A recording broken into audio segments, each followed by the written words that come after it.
করে যে প্রশ্ন করেছিলাম, আমার দরদির কাছে প্রশ্নের উত্তর খুব সুন্দরভাবে দিয়েছেন। দিয়ে আমার কাছে দুইটা প্রশ্ন করছে, খুব সুন্দর প্রশ্ন। যাই হোক, আসলে গানের মধ্যে বাবা অনেক কিছুই বোঝা যায় যদি নিগুড়ভাবে আসলে সবাই বৈশা গানগুলো শ্রবণ করে। তো যাই হোক, পালাটা দেওয়ার সাথে সাথে মঞ্চ খালি হয়ে গেছে। এখন আমরাই গাই, আমরাই শুনি। তো যারা পালা দিছে হয়তো তারাই মনে হয় নাই।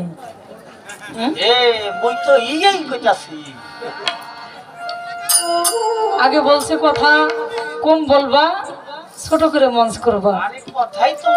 তো সেই দিকে তাকাই কিন্তু আমি একটা প্রশ্ন করছিলাম, এতগুলো প্রশ্ন করলে বেশি কথা বলবে, তা বেশি কথা না বললে হয়তো ছোট আসর করবে। এই জন্য ছোট করে একটা প্রশ্ন করছিলাম। যাবা এই একটা প্রশ্ন তোই মনে করেন যে আসলে শরীয়ত মারফত পালা দিলে কি বাবা, এটা কথা বলারই একটা পালা, এটা কথা বলাই লাগে। এই শরীয়ত মারফত পালা যে পালাই দেন না কেন, এই পালাগুলো এতে কথা না বললে কখনো গান হয় না।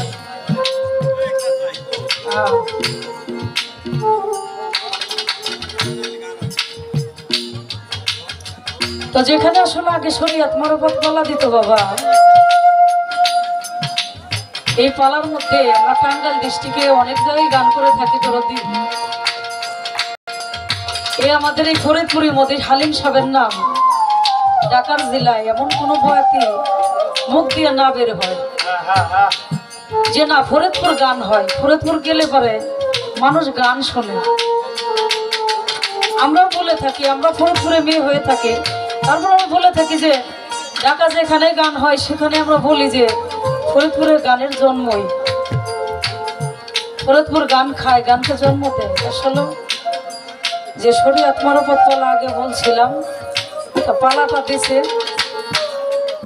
এই পালাটা যে দেশে আসলে সে মুসিবতে আছেন না, গাইতেছি যে আমরা মুসিবতে আছি বর্তমান। দর্শক যদি না থাকে বাবা, ওখানে গান ভালো লাগে না। শিল্পীদের কাছে যত শ্রোতাবৃন্দ হবে ততই কিন্তু ভালো লাগে।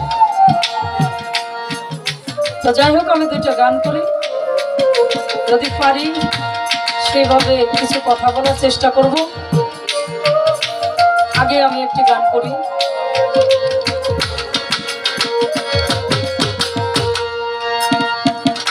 আমি একটি গান করছিলাম দরদি, গানের মধ্যে আমার বাবা জান আমাকে অনেক কথা বলছে, অনেক পয়েন্ট ধরছে, হ্যাঁ অনেক কিছুই বলছে। একটা গান করছিলাম, আমার লেখার জাহের বাতেন যুগে যুগে মোস্তফায়, শরীয়তে সহজ কথা নাই। আমার গানটা ধৈর্য বলছে যে আমার এত ভয় দেখায়ও না। এইভাবে যদি তুমি আমাকে ভয় দেখাও, এই শরীয়ত সহজ কথা নয়, সহজ এমন ভাবে তুমি গাই, এমন ভাবে কইয়ে দিও যাতে সবাই আমরা বুঝতে পারি।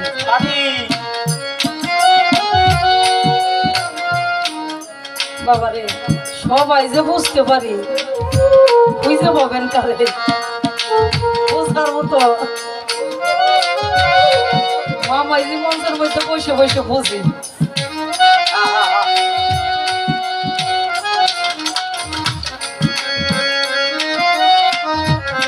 একটা গানের মধ্যে পাইলাম, মারবতের নিগুড় রহস্য কেউ জানে না। মারবতের মধ্যে এমন নিগুড় রহস্য কেউ জানে না। ওই তদ্রূপ সে দিকে তাকাইয়া কিন্তু এই মারবত আর শরীয়তের পালা দিয়েছে, এই মারবতের নিগুড় রহস্য জানার জন্য। তাই ফকিরের হালিয়াত, ফকিরের হাকিকত খুব সুন্দরভাবে বলছে। যাই হোক, সেই পর্ব গেছে। আমার কাছে দুইটা প্রশ্ন করেছেন, আমি প্রশ্নের জবাব দেওয়ার জন্য চেষ্টা করব। আমি আগে একটি গান করি।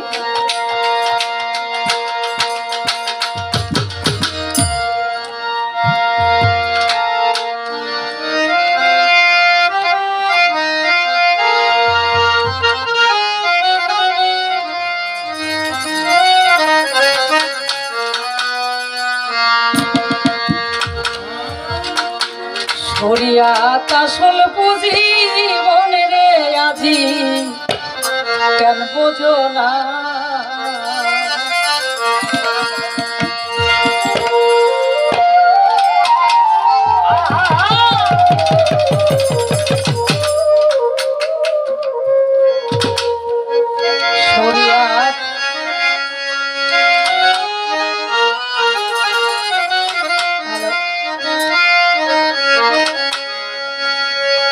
শরিয়াত আসল পুঁজি মনে রে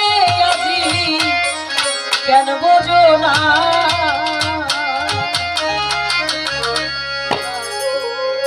শরিয়াত আসল পুঁজি মনে রে আজি কেন বোঝো না শরিয়াত আসল পুঁজি মনে রে আজি কেন বোঝো না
গানের মধ্যে বলেছে শরিয়াত আসল পুঁজি মন রে আজি কেন বোঝো না এই শরিয়াত যে কি এই আসল পুঁজি যে আমরা গুছাইতে পারি না যে আসল পুঁজি আমরা এই দুনিয়ার বুক থেকে যাব বাবা আমরা কি করেছি আমরা কি পুঁজি গুছাইছি যে সেই পুঁজিটা নিয়ে আমরা দুনিয়া ত্যাগ করব দুনিয়া থেকে যাব বাবা আমরা নবীর জন্য কিছু করতে পারছি আমরা যে সেই পার ঘাটায় যে বসে থাকবো আমার সেই নবী গো আমাকে তোরাই নাও আমাকেও তোরাই নাও আমাদেরকে যে তোরাবে আমরা তার জন্য কি করতে পেরেছি সেই পুঁজিটা তোমরা গোছাই না তাই গানের মধ্যে বলেছে শরিয়াত আসল পুঁজি মন রে আজি কেন বোঝো না তাই বলেছে যেদিন তুই যাবি কবরে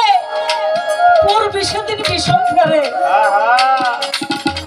এই পৃথিবীতে কিন্তু সবাই চিরদিন স্থায়ী না এই পৃথিবীতে কিন্তু চিরদিন আমরা থাকবো না সবারই চলে যেতে হবে কেউ আগে আর কেউ পরে বান্ধব আমরা সেই পারে কিছু আমাদের হাতে নাই আমরা নামাজ পড়ি না রোজা করি না দরদি আল্লাহ বলেছে নবীকে তোমরা এই দুনিয়ার থেকে যদি না চিনো কাল কিয়ামতের মাঠেও চিনতে পারবে আমি আগে বলেছিলাম আল্লাহ সুন্নতি মতামতের বাবা আমি ওহাবি আলেম নয়, আমি আলে সুন্নতি মতামতের আলেম। আমার শরীয়তের নবী, হাকিকতের নবী, তরিকতের নবী, মারফতের নবী, চারটে তরিকারই নবী আমার নবী আছে, আমার নবী থাকবে, আমার নবী এখনো আছে। সেটা বলে আমার হায়াতুল মুরসালিন নবী। বাহ বাহ বাহ, ভালো কথা, হ্যাঁ ভালো কথা। তাই দরদি এই পৃথিবীতে দীনবন্ধু আমার সেই নবী, যার একবার তার কথা বললে হৃদয়ে, যারা ভালোবাসে নবীকে, নবীর কথা বললে হৃদয়ে যেন কান্দে। আমার সেই দীনবন্ধুর কথা বললে হৃদয়ের মধ্যে যেন কেমন করে। আসলে আমাদের মধ্যে সেই দরদটা নাই বাবা। ঠিক, আমার দিনের নবী রাস্তা দিয়ে যায়, হরিণ দুইটা বাচ্চা রাইখা তার খাঁচার মধ্যে, দুইটা বাচ্চা রাইখা জঙ্গলে শিকার করতে যায়। বাবা রে, যখন হরিণ তার বাচ্চার জন্য শিকার করতে গেছে একটা জঙ্গলের মধ্যে, আমার বাচ্চা যেন না খাই আছে, যদি কিছু খানা পাই আমার বাচ্চাকে আমি খাওয়াবো। ও বাবা, যখন ওই জঙ্গলের মধ্যে গেছে তখন ওই শিকারীরা হরিণকে দেখে ফেলছে। যদি শিকারীরা বলে হরিণকে ধরে আমরা তো অন্তত খাঁচার মধ্যে বন্দি করতে পারবো। যখন ওই হরিণ ওই বনের মধ্যে গেছে, চারদিকে ঘিরে, ওই শিকারীরা যখন ঘিরে ফেলেছে, ঘিরে যখন হরিণটাকে ধরে গলায় রশি দিয়া টানতে টানতে সেই হরিণকে নিয়ে খাঁচার কাছে চলে গেছে। হরিণ দুইটা চোখের পানি ছেড়ে দিয়ে বুকটা ভাসা, না জানি আমার বাচ্চা কয়টা দিন হয়েছে জন্ম নিছে, দুনিয়ায় আসছে, আমাকে যদি এই শিকারীরা যদি না ছাইরে দেয় আমার বাচ্চা দুইটিকে আমি দুগ্ধ পান করাইতে পারবো না।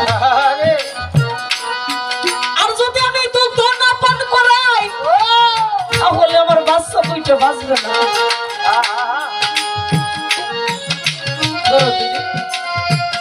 ওই হরিণ চোখ দিয়ে পানি ঝরতেছে আর কাঁপতেছে, না জানি আমার বাচ্চা মারা যাবে আমি যদি না পৌঁছাইতে পারি, আমি যদি আমার বাচ্চাকে দুগ্ধ না দিতে পারি তাহলে আমার বাচ্চা দুটি মারা যাবে। হরিণ তখন চিৎকার করে খাঁচার মধ্যে বন্দি থেকে। এমন সময় আমার দীনবন্ধু আমার সেই দরদি রাস্তা দিয়ে যায়, তাদের মধ্যে বলেছে বনের পশু চিনল না নবী, কিন্তু আমরা মানুষ হয়ে চিনতে পারলাম না। রাস্তা দিয়ে যায় আমার দীনবন্ধু, হরিণের কতটা জ্ঞান আর কিছু, আমার হরিণ দূর থেকে দেখে আমার দীনবন্ধুকে আমার নবীকে দেখে চিনে ফেলছে। চিনে ওই হরিণ চিৎকার দিয়ে বলে আমার দীনবন্ধু তুমি কোথায় আছো? আমি যে খাঁচার মধ্যে বন্ধ হয়ে আছি, আমাকে যদি না এই খাঁচার মধ্যে কেউ উদ্ধার করে তাহলে আমার বাচ্চা দুটি যে মারা যাবে।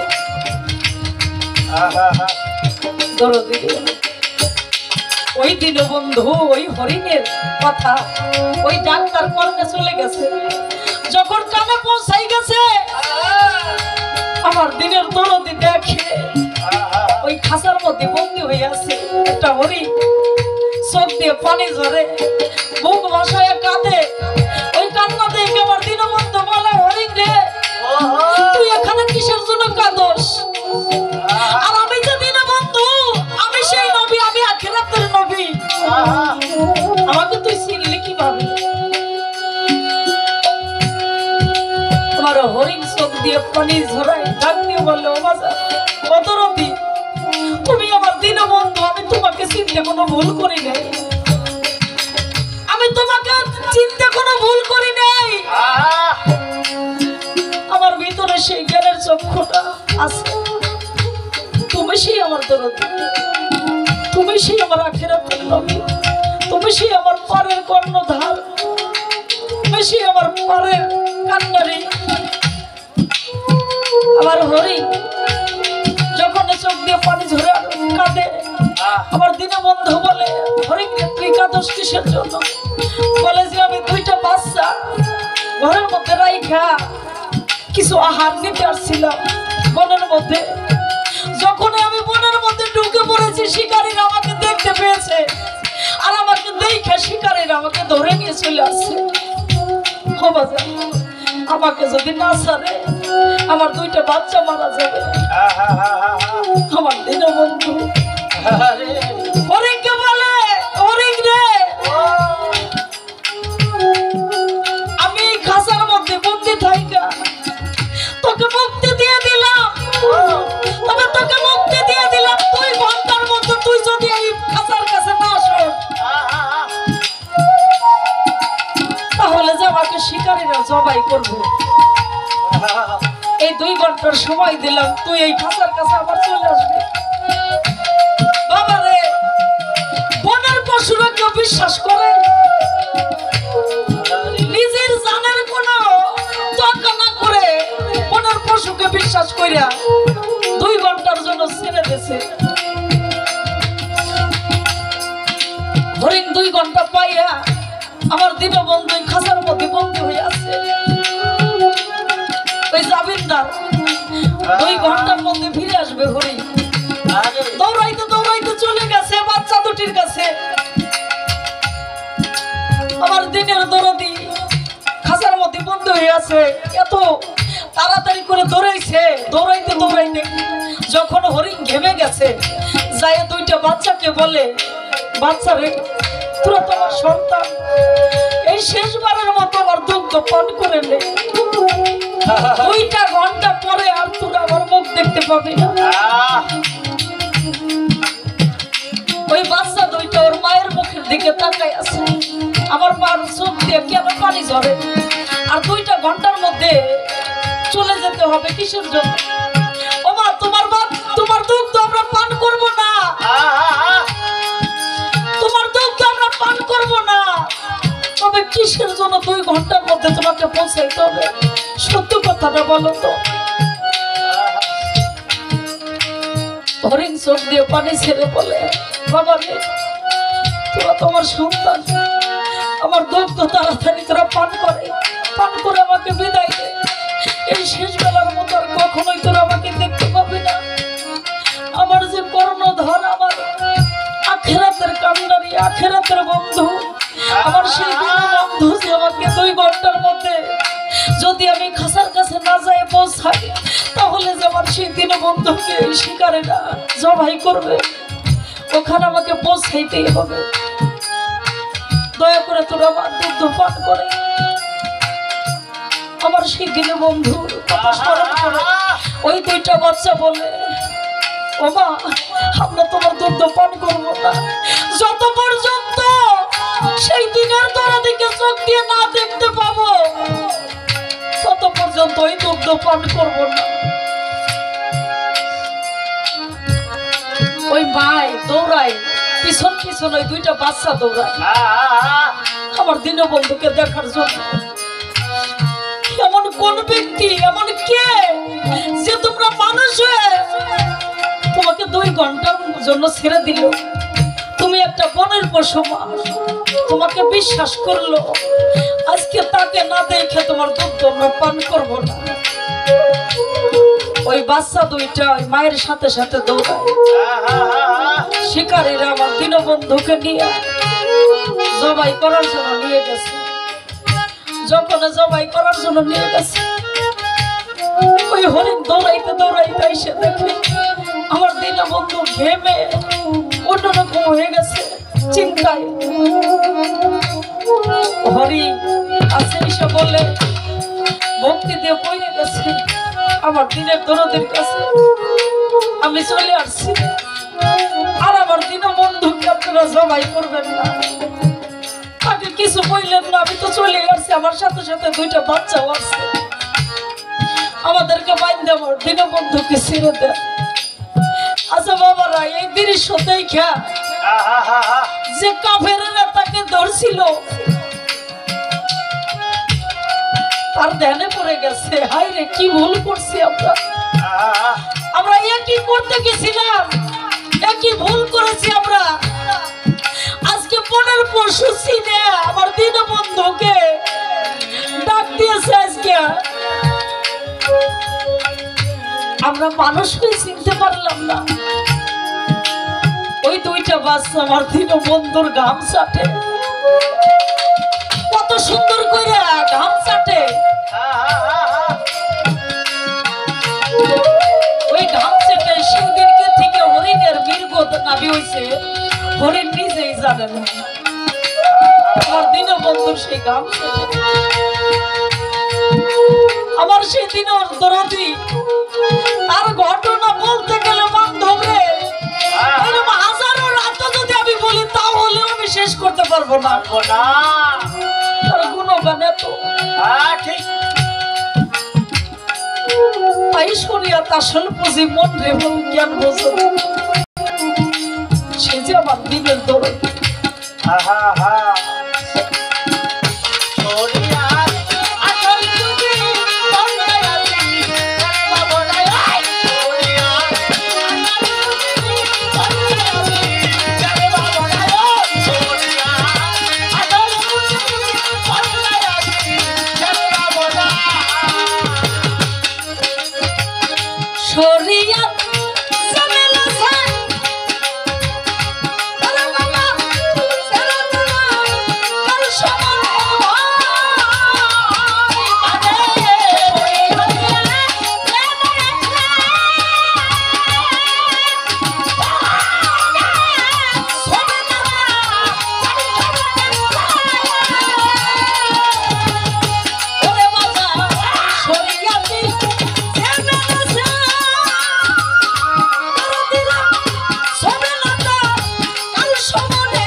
যাই হোক, আমার নবীর প্রেমে পাগল হইয়া নবীর শান শুনে কথা শুনে আমার এক পাগল কাকাই অনেকগুলি টাকা দিয়ে আমাকে আশীর্বাদ করেছেন।